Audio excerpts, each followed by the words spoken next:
I would like to begin by drawing your attention to one of the most popular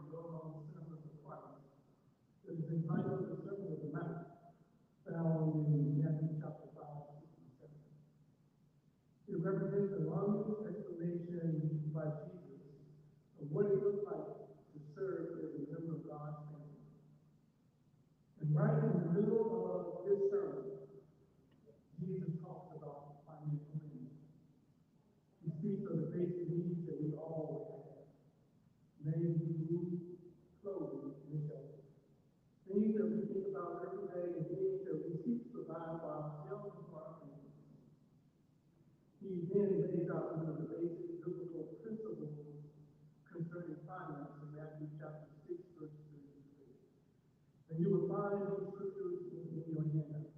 Please use them to take whatever notes you have and refer to those handouts when you return back home. But in Matthew chapter 6:33, he says, "But seek ye first the kingdom of God and his righteousness, and all these things shall be added to you." What things? The things that we are anxious about the most: our food, our clothes, and our shelter. He guarantees that these things will be provided if we seek him first. Another financial principle that Christ speaks of, found in that same chapter in verse 24, says, "No man can serve two masters. Either you will hate the one or love the other, or you will be devoted to the one and despise the other. You cannot serve both God and mammon." The dictionary defines mammon as wealth, regarded as an evil influence or a false object of worship and devotion. So in essence, Jesus contrasting two competing powers, God and money. Like a God, money competes for our interest, our time, and our energy. But God says, "Look to me and not to money to supply all your needs. I am your God." The third financial principle that Jesus speaks of is located in verse 19 and 21. "Do not store up for yourselves treasures on earth, where moth and rust destroy, and where thieves break in and steal. But store up for yourselves treasures in heaven, where moth and rust do not destroy, and where thieves cannot break in and steal. For where your treasure is, there your heart is also." In other words, man of treasure on this earth is foolish because we can't take his place. 1 Timothy 6:2 says, "He brought nothing into the world, and it is certain that we can't carry anything out." Therefore, everything that we store on this earth is temporary. See, we have inside information from the Bible that even this world is passing away. Therefore, the only thing that we can do to retain things of value is to pay it forward or send it ahead. We send it ahead by giving to God who is both less fortunate than we are. We pay it forward by advancing God's kingdom through our testimony and the sharing of God's word. The first step to managing our possessions God's way is to examine and adjust our attitude towards our possessions. As we take a few minutes to discover what the proper attitude looks like, I would like for you to ask yourself the question: what is wealth? And why is money so little? In the early economy of the United States, wealth was judged by how much land one owned, or how much cattle and animals one had. Later, wealth was related to resources such as gold and silver and other natural elements in the earth, measured by the accumulation of worldly and money. What makes money alluring is the fact that in our society, money is position, accomplishments, and things. On the other hand, the lack of money is often seen as failure and weakness. The world in which we live is shaped by money. Laws are created by the influence of money, and our purchasing power requires money. So as our society that the young as well as the old is seeking and pursuing money. The Peer Inspiration writes the steps that Christ made for the poor with the love of money, the desire for wealth, is the golden chain that binds men to Satan. with so much attention on money, the question comes whether or not the topic of money is all that important to God. The answer can be found in these biblical facts. First, that over two-thirds of Jesus' parables either deals with money, material possessions, or our attitude toward them both. There are more than 2,000 biblical references that deal with money, while there are considerable less that reference prayer and faith. While money has its purpose, Proverbs 11:14 let us know that in the final analysis, it will not save us. We all should take a look at one of the wisest man that ever lived, King Solomon. In Ecclesiastes chapter 2, the Bible lets us know that Solomon put great emphasis upon having everything his heart desired. In the end, he realized that earthly goals apart from God didn't bring happiness. Money did not bring him happiness.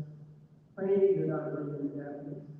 Being the sharpest knife in the drawer did not bring him happiness. And in fact, power did not bring him happiness. He declared it all as pain.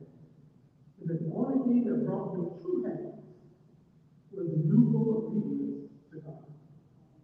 Now, there are numerous scriptures I like concerning our written possessions. But the one I like the most is found in the beginning of the Bible, Genesis chapter 1, verse 1. And it says, in the beginning, God created the heaven and the earth. Why I like this scripture the best is because this scripture answers the question, whose money is it anyway?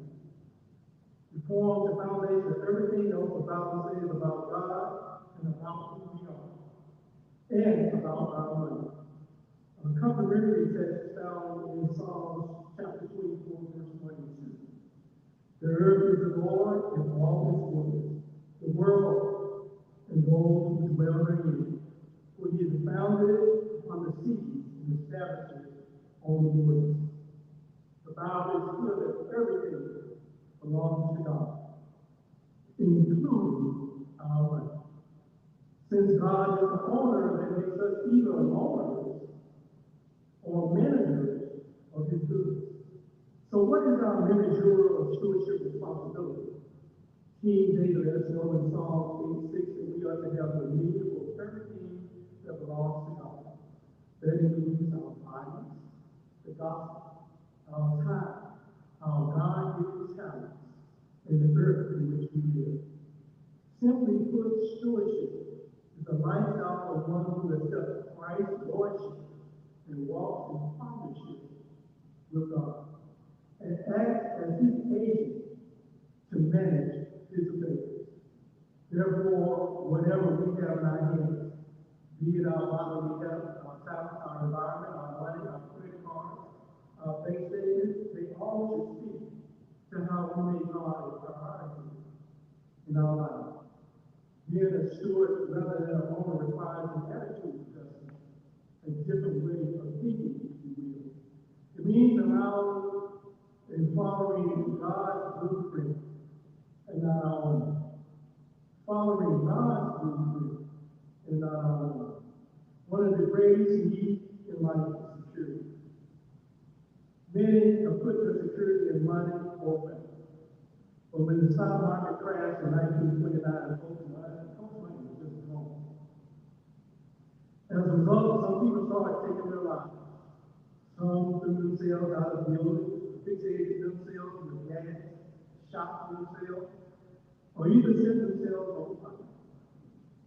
For instance, a stockbroker by the name of John Betts, who had a seat on the New York Stock Exchange, drank poison in his life. Down to his last 4 cents relatively life, took his life and left a suicide note in his Milwaukee hotel saying, "My body should go to silence. My soul to the Secretary of Treasury in his belly, and sympathy to my creditors." Back in the early 70s, the OJs produced this song for the love of money. Now let's be clear that this is not what I'm thinking. But the lyrics say, money, money, money. Some people gotta have it, Some people really do. For the love of money, people will steal from their mother. For the love of money, they will rob their own brother. You know, the money is the root of all evil. The flood does funny things for some people. Give me a little brother, can you spare that? Money can drive some people all out their mind. The song ends by saying, don't let money change you. Don't let money rule you. Don't let money fool you. The bottom line is that we acknowledge that God entrusts us with the possessions that we have. But we believe that we own the possessions that we have. It is our belief that we own the possessions that we have, in particular our money. Our money begins to own us. Our success as managers for God depends on our attitude. We must yield to God if we are to manage everything for God. Jesus' mission in John chapter 10, verse 10 says that he came that we might have life and have it more abundantly. When we become faithful money managers of God's goods, everything that belongs to him, including ourselves, then our local life will improve, including our families. Back in the 1900s, the Illinois Telephone and Telegraph Company was given permission to dig tunnels in Chicago in order to lay down telephone lines on the ground. Without the city knowledge, what they actually done was tunnels big enough for a small freight train to deliver goods to various buildings downtown without having to do it on the streets. Unfortunately, the tunnels were breached by the water from the lower river. It started out as a masterpiece that the officials knew about, took pictures of, and had filed the necessary paperwork for repairs. However, they were wrong for repairs, thinking them to be insignificant. And because of the high cost, other repairs was estimated to be about $75,000. What happened next was 250 million gallons of water from the local river filling the basement of the buildings downtown. Water by the gallon rushed through the streets of the downtown business district. The flood resulted into a $2 billion cost, far greater than the $75,000 tax to make the repairs before the flood. Fast forward to today. Our nation has a debt problem far greater than a small water bill. The national debt is over $34 trillion, which equates to roughly $104,000 per person. However, this is only half the story, because the average American family is drowning in debt. In 2023, the total debt of the American household came in at $17 trillion. In 2023, the total credit card debt across America reached $1.1 trillion, with an average debt of $6,500 per household. Beloved, even though financial problems and debt seem to be a major part of American real life, it should never be the norm for the Christian. There are at least 26 different references in the Bible regarding debt. And all of them place debt in a bad light. Because there are so many references regarding debt, we need to talk about a few of them tonight. Proverbs 22:7 says that the borrower is servant to the lender. Debt is described in the Bible as a form of bondage. The biblical time is you are able to pay your debt. You had to make servitude by working for the lender until the debt was paid, or you would be tossed into prison. Not much has changed.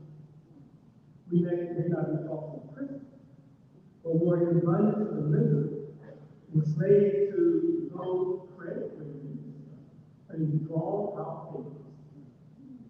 Psalm 37:21 says that the wicked borrow and do not repay. This scripture let us know that the debt that we hold can change the view of how people look at us.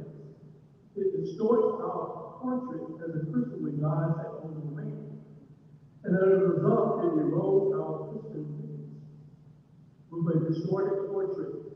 When we speak to people, they look at us with a frown on our face and our head and their head too. For example, it's difficult to witness to your neighbor that Jesus loved him and the answer is he can the answer to all of his problems. When he is thinking, why haven't Jesus forgiven you to pay your last 2 months rent? Deuteronomy 16, verse 17 says that every man should give as he is able, and according to the blessings that he has received from the Lord. This scripture reminds us that our debt inhibits our giving. As the devil would have it, he makes us stand in agony over whether to give God or pay a bill. Consequently, our giving is diminished by our debt situation, and our agony is nothing more than financial bondage. When it comes to finance, there are many reasons why debt grows within the American household. One of those reasons is consumptive lifestyle. Or rather, another way of saying it is impulsive buying. The contributing factor to impulsive buying is the fact that our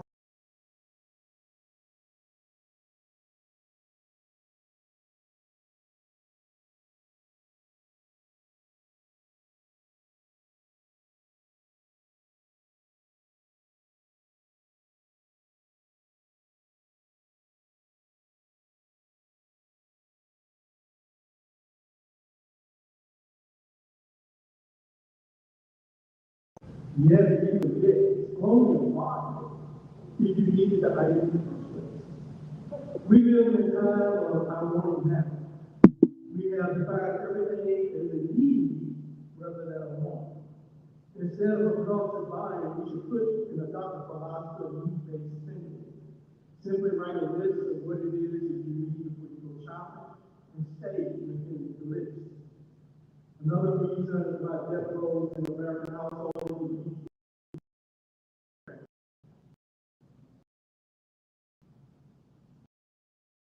whatever you credit for discount on your initial purchase. Companies are sending out solicitations to your homes and buildings. Once you take the car company, will then send you checks that you can use against your credit. Pretty soon, you can continue to use that asset without considering whether or not the money for the purchase is in your household budget. We forbid that if we buy on credit, this ties up our future income. Don't let credit cards be your downfall. A third reason why debt grows within the American household is the frequency of which we eat out. Statistics show as Americans we average eating out approximately 4.2 times a week. Studies have shown that eating out just one meal per day would double the money required for food in your food budget. If you were eating out for breakfast, or perhaps you were eating out for lunch, and maybe you were eating out for dinner. I encourage you to lower your food costs by not treating eating out as an everyday meal, but rather reserve it for special occasions. The fourth reason why that is mounting up among those of us in the United States and the last one I'll speak to is the unexpected bills. Now, all of us are faced with unexpected bills. One day the car breaks down, the clothes dryer decides that hot is not his favorite cycle. Unexpected bills we have that increases debt. The solution is to create an emergency fund by setting aside a small amount and let it grow into a sizable amount to handle the unexpected situations that are sure to come. One of the first rules of financial planning is to have at least 3 or more months worth of living expense set aside to navigate long-term financial situations. If you haven't applied this rule to your finances, please start as soon as possible. Save a small amount. Little by little, until you are able to reach your 3 months minimum goal. Sometimes we get so caught up that we don't even know that we're falling into debt. So let me share with you a few signs that will let you know that you are really up to its fit. If you pay half your bill this month and leave the rest and hope you can catch up next month, you're falling into the depth of its fit. If you pay a bill, if you don't ever pay a bill before the due date, and you're racking up late fees on a regular basis, you're already in the deficit. If your credit card balance is consistently increasing, then you are actually surviving on the credit and heading toward the deficit. If you believe in returning the tithes and offerings to God, after you have covered all of your regular expenses, you are headed for the deficit. If you consider the hours of volunteer time that you give to charity, or the hours of volunteer time that you give to the church, is equivalent to giving financially to God's work, you are headed for the deficit.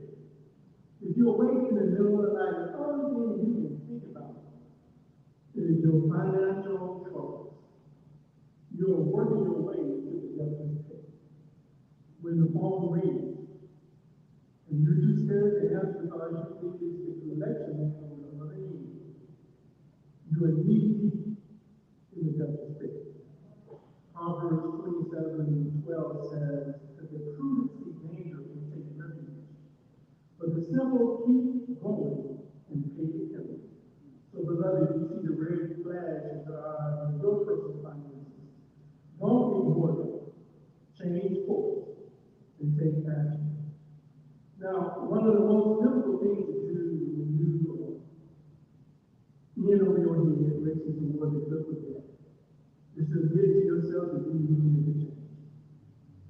While God promises freedom from financial pressure and worry, we will not attain freedom unless we surrender to God with the right motive and make an attitude shift in how we view material things. If you're looking for financial freedom, I have 3 simple steps for you to take to get you out of under financial bondage. The first step is to seek divine help. Make your financial decision a matter of a spiritual commitment and ask God for forgiveness and guidance. Make a covenant with God that you would use His blessing to address your financial burdens and transfer everything that you have into God's hand. Psalm 24:1 says that the earth is the Lord and everything in it, the world and all who live in it. So why not transfer it all to Him, because He owns it all anyway. First and foremost, make sure to give God first. I have to remind myself that financial freedom does not mean that I will be totally free from financial difficulties. For God will allow difficulties that I might learn something new or enforce a lesson that I have forgotten. So He's more concerned about my godly life than our material lessons. He's more concerned about our spiritual condition than our material circumstances. So step 1, seek divine help. Step 2, unlock the power of giving. Proverbs 3:9-10 says, honor the Lord with your possessions, with the first fruit of your increase, so that your barns will be filled with plenty, and your vats will overflow with new wine. Now, the world tells us to pay yourself first. What they mean by that is that you should make your own situation your first consideration. However, this man put God in second place, not first place. So let us not walk in the counsel of ungodly work. Giving is an act of worship. And as an act of worship, we put God first by establishing the time. Leviticus chapter 27 lets us know that our tithe belongs to God. It is a test of our loyalty. tithe. Leviticus let us know that it's the first 10% of our earnings or increase. So therefore, if you receive $1, then your tithe is just 10 cents. $2, 20 cents. So it's just 10 cents on a dollar. Now the tithe that is received in our church goes to support the livelihood of our pastor, whose role is to minister each day, every day, 365. There is no second job. Our offering, which is in addition to our tithe, represents a hard response to God's grace, His mercy, and His care. Like the psalmist, we must ask ourselves, what shall I render to the Lord for all His benefits toward us? The offerings we receive in our church helps the operational costs of our church, but primarily is used to support the various ministries within the church that serves our community and the community of the world. There are a number of scriptures that let us know that giving comes with benefits. How many people like benefits? The text listed here from Luke 6:38, which says, "Give, and it is given to you, and good measure pressed out, and shaken together, and run it over," all the way down to Malachi chapter 6 and 10. You're going to end out where God says He will pour you out a blessing that shall not be moved enough to receive. It all let us know that when we integrate God into the material side of our lives, we actually open the windows of heaven. I remember years ago when I was asked probably about a saint, about church for help. He explained the situation and asked for a sound or loan. After we had worked out the payment plan, I loaned him the money. When he approached me to make his first payment, I told him to keep it. The loan is no longer a loan. It's a gift.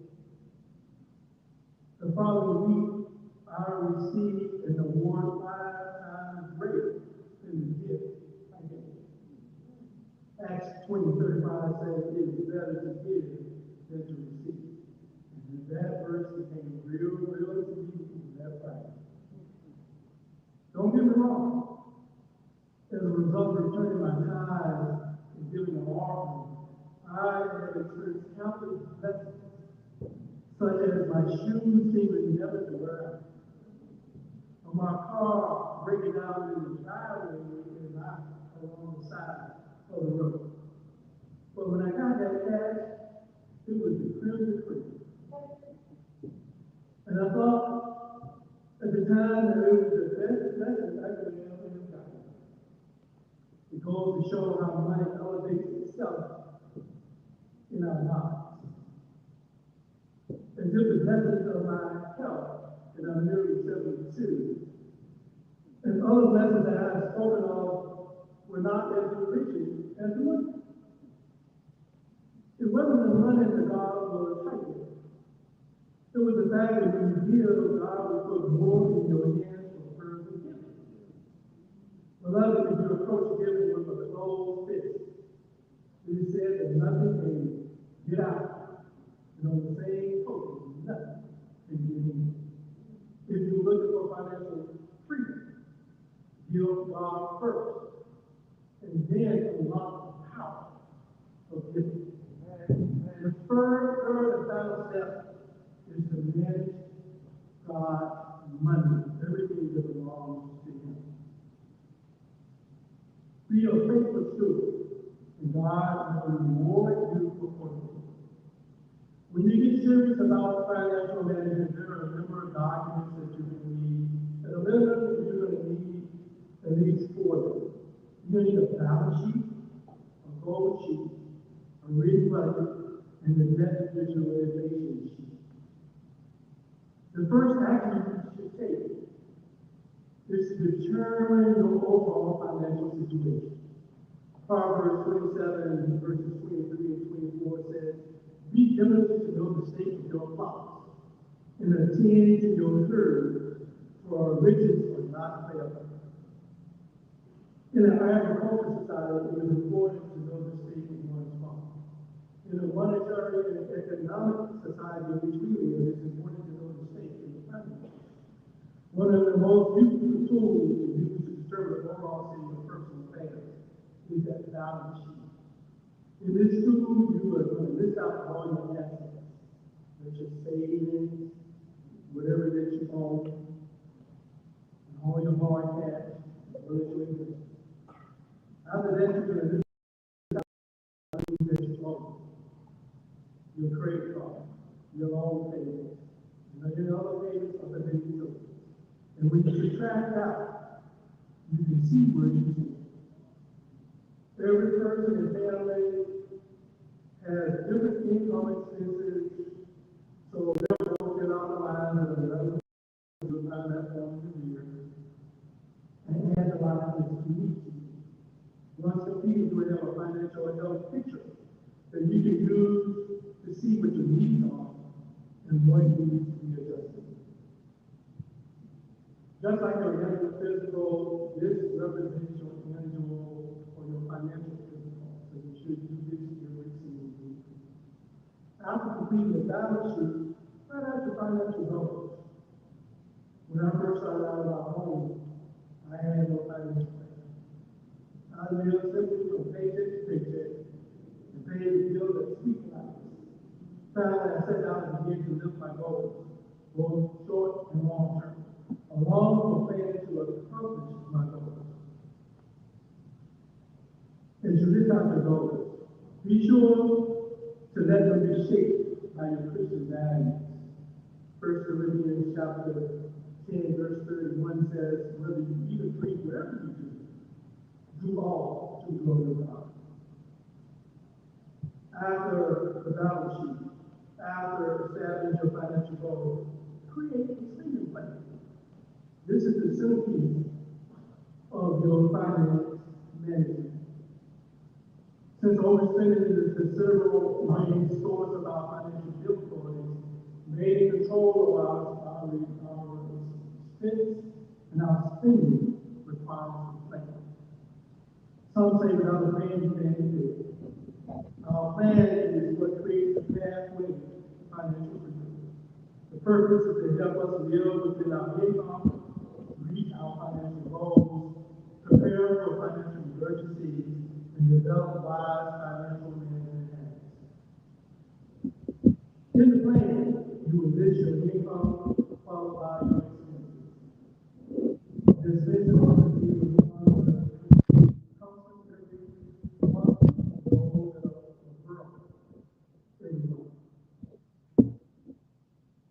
remember the goal of the balanced budget, so therefore you will subtract out your income from all your expenses. Track every penny that you spend at least a month to ensure you have account for everything that you spend money on. My daughter runs a spreadsheet, and she counts everything down to a penny. Whenever she goes to the store and she picks up a piece of stuff, she runs back home and puts it in the spreadsheet. And that is the time of due diligence that you and I understand. One true fact about a budget is that it will only work if you follow it. If there are changes to your expense line or your income, then that requires a change in your budget. Now, because we're dealing with a budget, we have to be aware of budget process.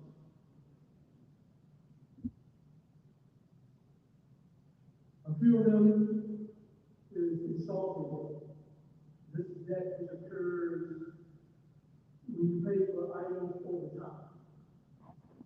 Another one is spending problem. A lot of people, whenever their salary increases, they spend. Not necessarily. The that girl on a monthly basis. However, what they do is that they show up once a year or every 6 months, like the property tax or like your car insurance. And if you have a plan on your property, they will rent your budget. Add what that total cost is together, divided by 12, to arrive at the money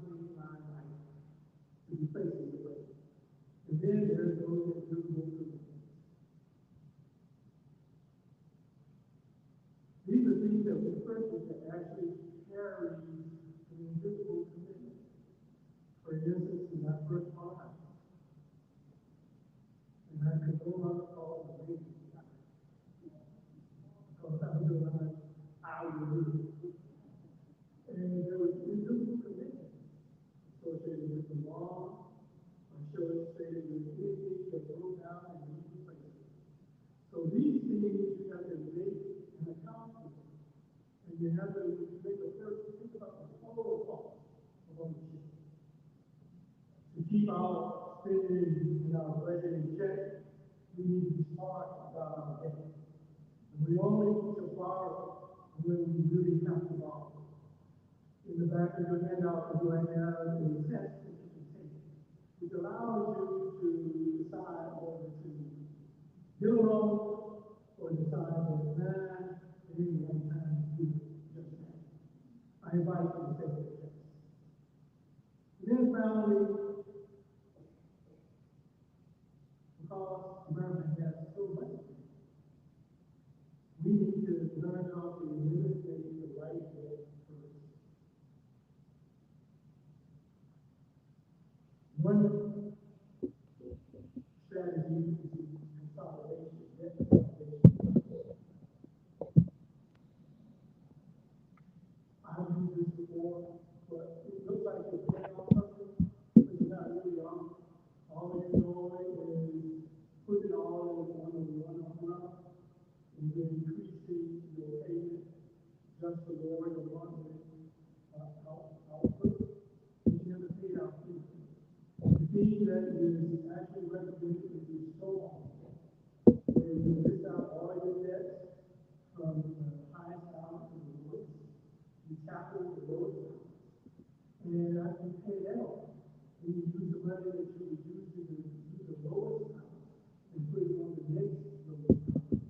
And you keep on climbing up the ladder, and you're trying to snowball rolling down the hill, attracting extra money to start getting rid of deal after deal after deal. And soon you will be done with your debt.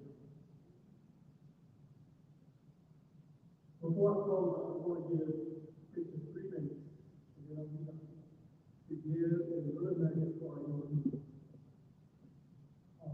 There may be many factors that affect our living habits and financial choices. And I would venture to say that employment is probably considered something else. Study shows that the more education you have, the better potential families that you will see. You will find information about your estimate in terms of money received and earned over your lifetime, based on your educational level in the years of your handout. The other thing that I was saying, there are a number of college graduates that end up working in the field that has nothing to do with their career.